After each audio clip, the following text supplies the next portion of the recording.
well, they're not supposed to. They have, you know, if the doctor reports it. Now, that's not always the case, and that's something different. But absolutely, if she were... worse than it because with the fluid, she, like, temporarily went blind in the car.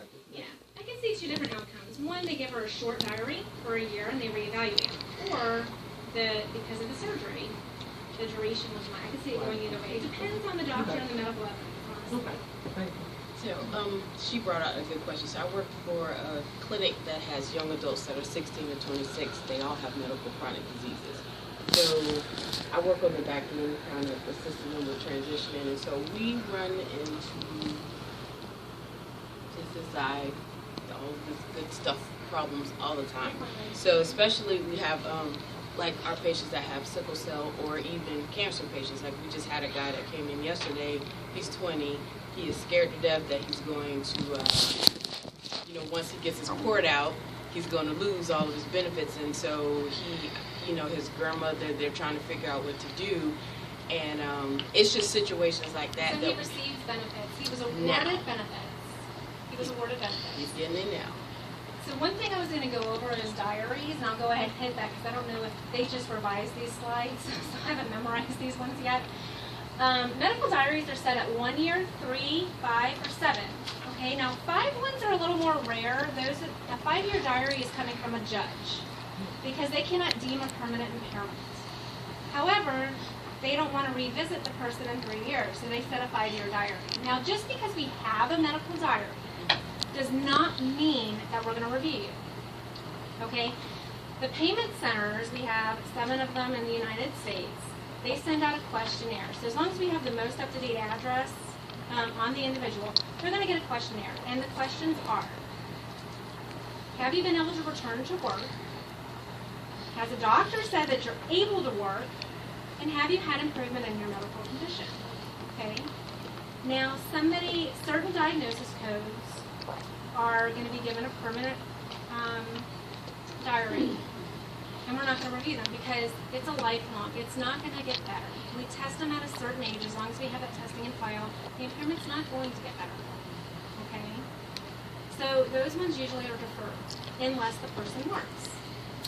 And that's the problem. But I guess our thing is we never know when it's going to come back or, you know, things. And so that's the issue. SSI is a little different. Yeah. But I didn't want to take up time. I just, when she brought that up. I'll give you my card and we can go over that a little bit more because you can spend 3 hours on, you know, specific situations. I mean, really. And maybe we can set something up and do like something specific on that. Yeah. Okay. Thank you so much. All right.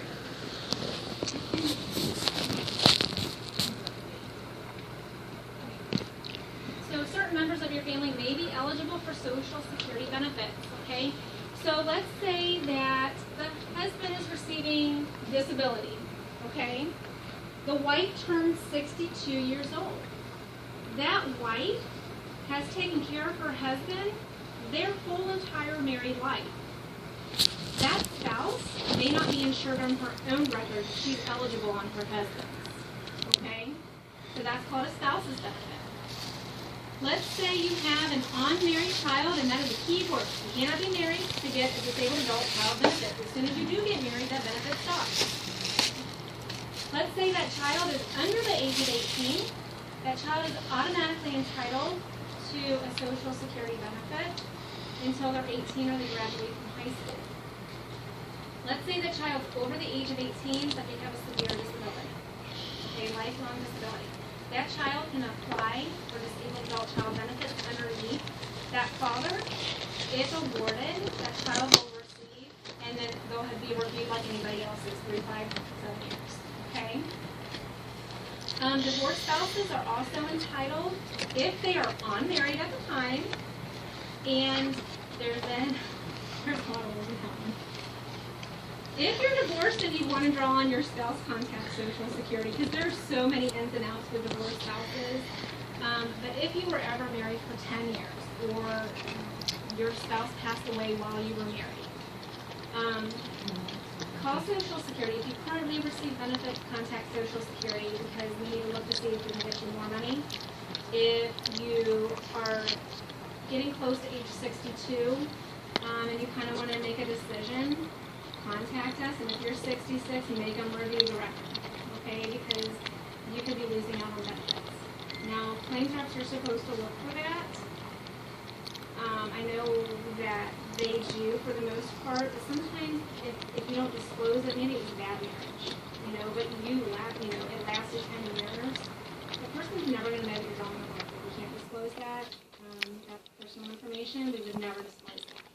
Okay? So, for spouses, definitely contact Social Security and find out what your filing options are. See if you're receiving the best benefit for you. Now, that age requirement is 62 at the minimum, regardless if you're disabled. Okay? So, if you're a spouse and you get close to that 62 mark, make sure you contact Social Security so that we can review for benefits. Because we want to give you the money. I mean, somebody, you might give it to you, or you could give it to the other wife. We want to make sure that we're paying the correct benefit out to everyone that's entitled. Because we find things out years after the fact. Maybe he didn't list you. I've had people call me and say, "Hey, is it filed?" And we'll look, and we can say, "Well, I can't disclose that, but I can make an appointment." We can review the record at that point. So 62 is the magic age in a life claim. If that ex-spouse passes away, the age is 60. It's a little bit different. Okay, so 60, 62. Okay, to look at spouse's records. It's your benefit. All you have to do is apply. Okay.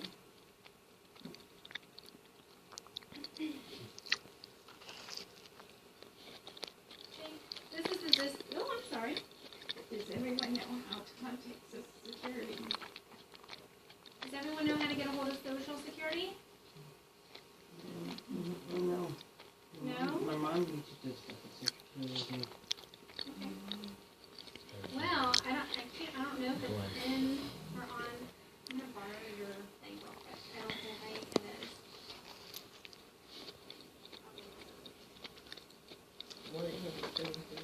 It's on my 1, 12, 13, Is it on there? Yeah, there's.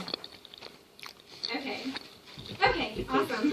Make sure, I was like, I think one of the cards has it. So it's on the card that is on the right hand of your packet. It's the SSI reporting responsibilities. I thought those little cards were kind of neat. So it's right underneath the web address, and the national number is 800-772-1213. They are open from 7 a.m. to 7 p.m., Monday through Friday. No. The teleservice centers are open from 7 to 7, no matter what day it is. Absolutely, yeah. 12 hours a day. Yeah, call Monday through Friday.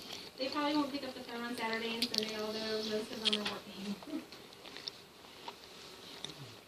We have a couple of people who today, if they need to get an interpreter to go to an appointment with Social Security, or they want to go into Security to talk with someone there, how do they get so? Okay. For deaf and hard of hearing, if you need a sign language interpreter, if you're contacting Social Security for an appointment, it is imperative that you disclose that at that time, because we have to send the appropriate paperwork out to request the interpreter. If you walk in, we do have the VRI that we can use. Some offices have qualified sign language interpreters in them. The Bonneville Road office has one manager. She's not always available. She used to work for the vocational rehabilitation. She is able to communicate with sign language. They have not had her certified yet. But we do have the VRI, and that is available. Sometimes we have to wait if somebody's using it, but that is available every single day that we open. Is it Nancy Richardson? No, it's Danielle Westling. Oh, Nancy's nice. She is. Okay. So, medical benefits. Okay, now. Oh, that was the disabled adult child.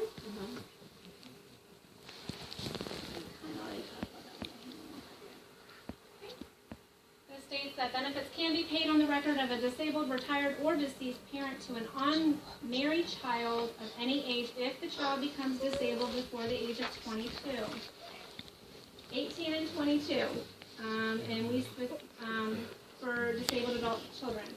That doesn't mean that we have to find you disabled by your 26th 22nd birthday, okay? Let's say the child was disabled since birth. They received SSI benefits, and they continued receiving SSI benefits, okay? Parent wasn't old enough to draw a benefit. Maybe they weren't disabled, but they waited until they were 62 to retire. We can prove that that child was found disabled and received benefits prior to their 22nd birthday. So for that, we just have to file an application, okay? Now let's say that a child maybe or an adult had been disabled as a younger individual, never received any benefits, okay? Maybe they were outside the income threshold or there was some other situation. Maybe they didn't know, because we come across that quite a bit. You would think that everyone knows, but there's an amazing and alarming amount of people that don't know about different benefits available. So I've processed claims on individuals that were 50-something years old, but we can only evaluate the time period between attainment of age 18 and 2 days before they turn 22. So if you're 55 and you want to draw that benefit, maybe a parent that had been taking care of you passed away. And when you came in to apply for like the lump sum or something, we identified you as potentially being eligible. We have to have the proof that allows you during that time period. Okay, so again, with record keeping, it is so important for those, because we went back to a school board for an individual that was 55 years old. Now, you're talking about 35, 40 years. They do not have those records. And if they do, they have the face sheet, and that's it. Because a lot of individuals do not have the special education or the testing abilities. And, since I think it became, in Florida, it became mandated, I think special ed started in the 70s, late 70s. And then rural areas, it wasn't implemented until well after that. Okay, so for parents, if you have a child that suffers from a disability, definitely retain those records. It's very, very important. Okay, it can make the difference between $733 or $1,400 a month. And when you call and set up the appointment, do they tell you what kind of paperwork you'll need to bring in? Because is it like, for example, Down syndrome? Is it a chromosome test? Chromosome test. Our listings still say chromosome test. Okay. No. Okay. I'm going to be very honest. Depending upon where you're calling, how large the office is, or how small it is. I've worked at both sizes. I think smaller offices know a little bit more about requirements because they all work together to move whereas a larger office, your job is specific. Your job is to do this, and this person's job is to do that. So there's no interaction there. So they don't know what the requirements are. Teleservice center, again, they have to know very little bit about everything. So we used to mail out the disability packets, which would ask you what medical sources and stuff like that. I honestly think that most service representatives and people that answer to them would not even be able to tell you, oh, we need medical records between this date and this date for that benefit. At the appointment, they're going to tell you, hey, do you have this? They should at that point in time either make you an appointment to bring it back or give you that envelope to mail it in. Okay, and then they'll scan that evidence into the claim and go ahead and get it over to disability. Okay. Because with that, we just need the chromosome. That needs the listing. Yes, sir. What if for this situation, the record that is available is within the government system? Can you give permission to just collect it from them?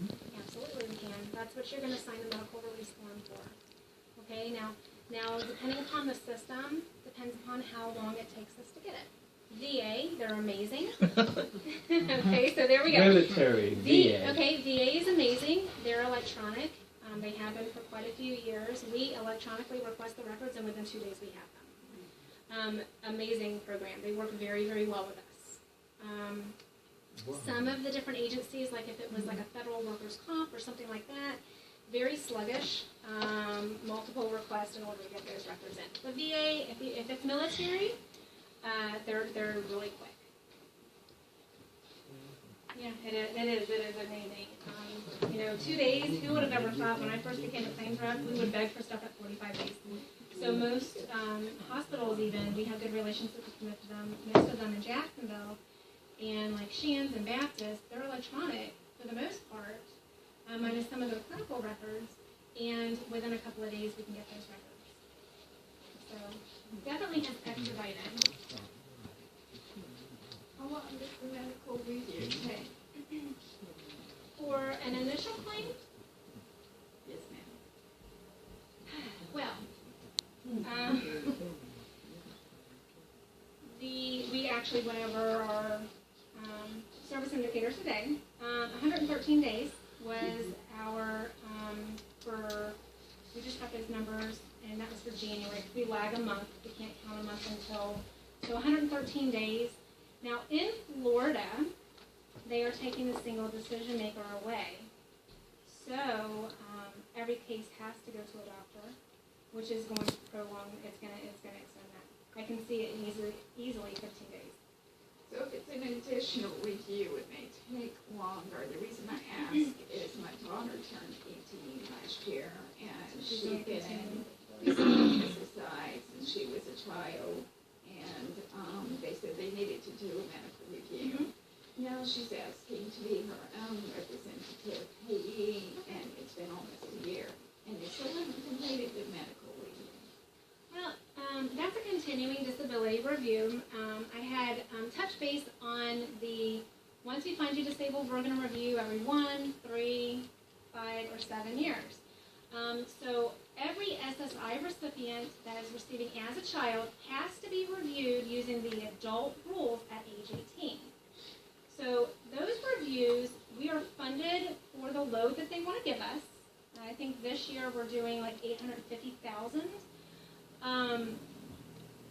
It depends when we get the case, when we're told about it.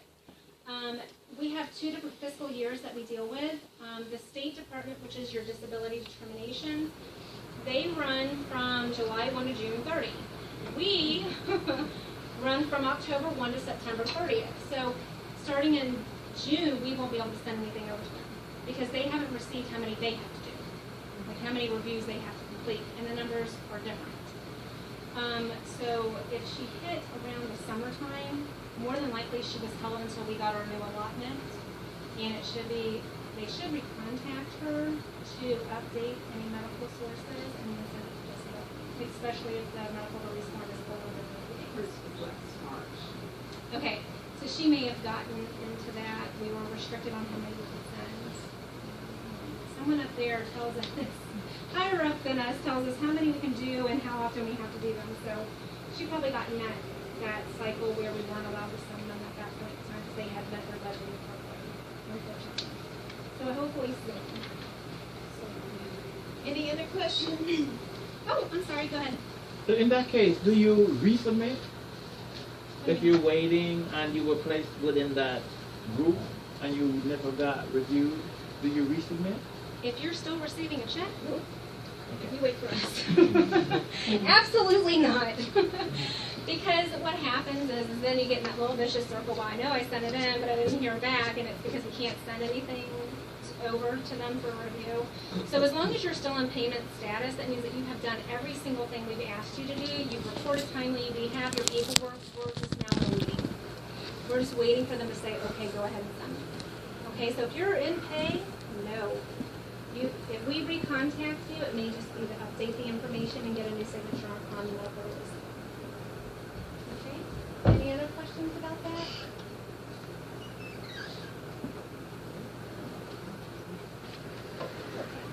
So for SSDI benefits, you receive Medicare coverage, and there is a 24-month waiting period for that Medicare coverage, and that is only for the SSDI. SSI, you receive Medicaid, and that starts immediately. As soon as we say are able to pay you payment, that insurance coverage kicks in. Okay? Does anyone have any questions about Medicare?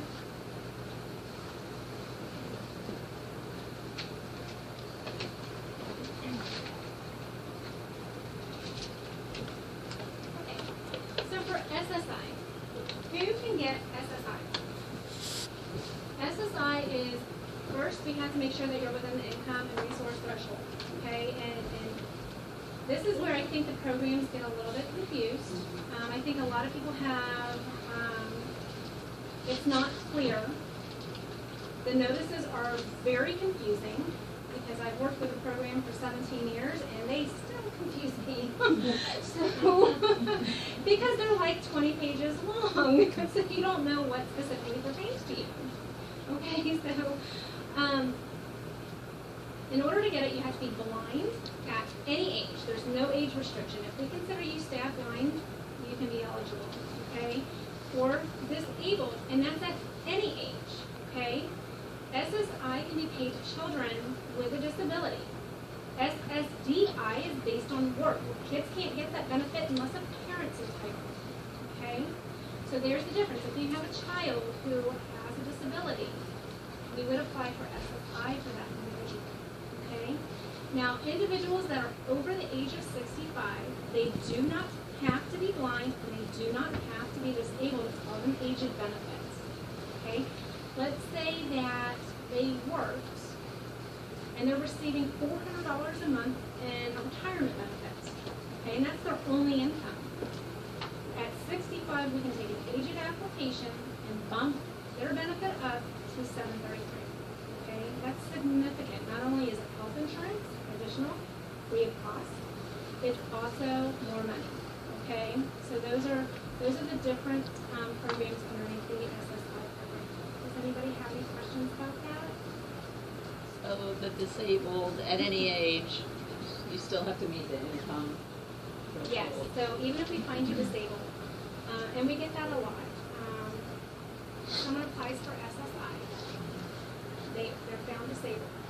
Well, then we find out that their name's on a piece of her property, that the other siblings is on that piece of property worth $100,000 there, no longer entitled. Even though they're disabled, we cannot pay them. I was trying to tell her. Very specific trusts. Our policy outlines trust, and it has to be to the it has to be exactly as it says in order to basically not treat that as a resource or a resource exclusion. But trust can be excluded. There's medical trust, there's property trust, there's tons of different trusts. It's just going to be specific. We'll have to review policy to see if it meets one of the exclusions because the policy on those types of exclusions is very specific. But not necessarily that it can't happen because we do exclude a lot, especially like medical trusts that have been set up. Those are very, almost everyone needs the exclusion for that, as long as it's set up right. Okay. And what's the financial limit for an SS, for getting SS? For an individual resource limit is $2,000, and the couple rate is $3,000. So if you're at $2,001, you're excluded from receiving a benefit. Now, income's a little bit different, especially if you're already receiving the benefit, and I'm going to go over that when we go through the ticket to work. I'm sorry, I think I misunderstood. Can you go back and explain again the 2,000? That wasn't income. That's resources. That's a combination between income and, let's say, like savings or inheritance, property. But when the able accounts open up, that will raise to 100,000. That's for the that's the medical, correct? No, able accounts are for certain disabilities acquired before the age 26. I had to look that up. SSI is not my background. I can touch base on it some with the basics, but going into the different that I'm not. I would have to look that up. And I can definitely look it up, because I'm sure it's another policy, and I can send you the link. They're new, so it's very new. You should have policy on it, though. Yeah. I just have a question. What is the purpose? I'm not help, everything else. What is the purpose or cause or anything of the 255 bill? You know, once you die, you get that check for 250. Do that supposed to pay for you to get married? Well, when they approved that payment, Ma'am? it did. I'm just saying. Yeah, when they approved, actually, it doesn't even pay for the flowers. Exactly. That's what I'm saying. What is the 255? They're never going to raise it. If anything, they'll get rid of it. It basically would pay for burial at the time. Now, you gotta remember, this was in the 30s. So the amount hasn't changed since the 30, that's right. Oh my God. If they have not increased it, taken it away, done anything with it. But you know, I'm kind of happy that they didn't, because that, when you're interviewing someone for that specific benefit, we are able to identify that person's eligible for other benefits. You know, and if we quit paying that, do you know how many people would quit coming to Social Security and they would lose out on widows benefits or survivor children benefits, or, you know, because we do pay other survivor benefits other than the lump sum.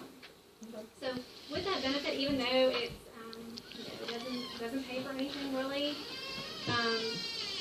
it's a good opportunity. Not that you ever want to lose a loved one, but it does allow us to identify and take applications for their entitlements. So, you know, I kind of look at it as, you know, I just always wondered when I see it on television when it says you get that one-time pay of for $255. $255. And I think that payment came in, it may have been like 40, I think maybe it was 1941 that they allowed that payment. So back then, that's how much it cost to bury somebody. That was like full burial expense. You know, like I said, now it doesn't even pay for flowers. Right. You know? It's paid for repass right now. Yeah. Part of the repass. Yeah. Any other questions on that? I have a question. I think you're doing a great job. I'm just trying to, I have an almost 18-year-old son. He has autism along with several other diagnoses. Okay. Would I be looking at SSI or SSDI when he turns 18? SSI, unless he's worked. No. He hasn't. No, Does he's still in anyone school. does anybody in the household receive benefits, retirement, disability? No. No, so it would be SSI.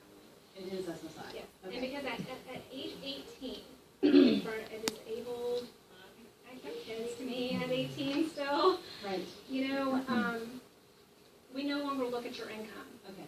You know, we solely look at his and how he's That's contributing why to the it's household. 18. That's why it's 18, Okay, because that some kids makes are not going to sense. be eligible until they're 18. Right. Because we have to take in consideration the parents paying everything. And so we have to look at their income to see if they're eligible. So he will be evaluated on his abilities, Yeah, absolutely.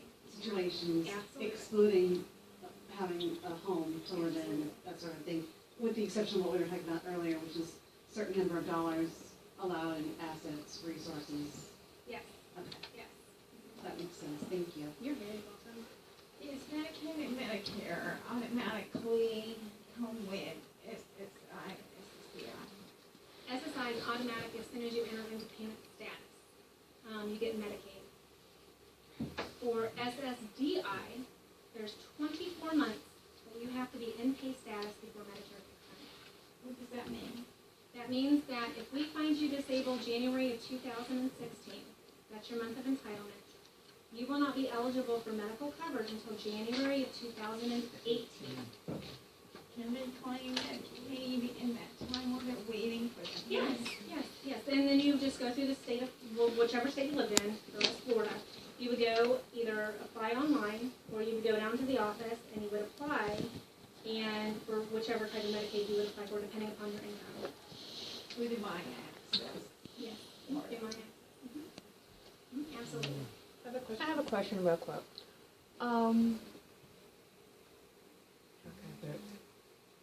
If the family of the father had passed away a long time ago, then for the mother passed away, are they able to get two different 255? Or just you have to require one? Okay.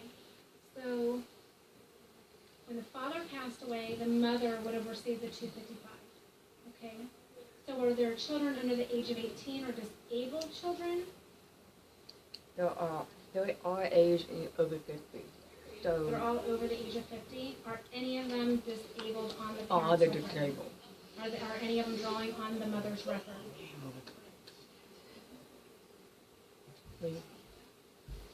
What's that mean, drawing on the mother's record? That they're receiving benefits based on the mother's entitlement. Maybe they're disabled adult children. All the children, all age 50, they all have Social Security since they grow up. Okay, so they may be They all eligible. can't work. Okay, so they may be eligible, all of them. And what we do is it's a whole of 255. So if there's 10 kids, they each get their piece of the 255. If there's one child, then they get all of the 255. But we also need to screen to make sure that they're not eligible for any additional benefits on the parents' records.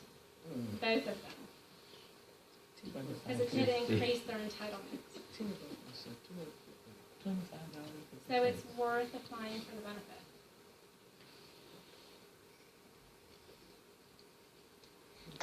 Okay?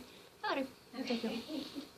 We need to take a 10-minute break so people can stretch. There is cookies and juice on the table if you need to. The bathrooms are just up the steps.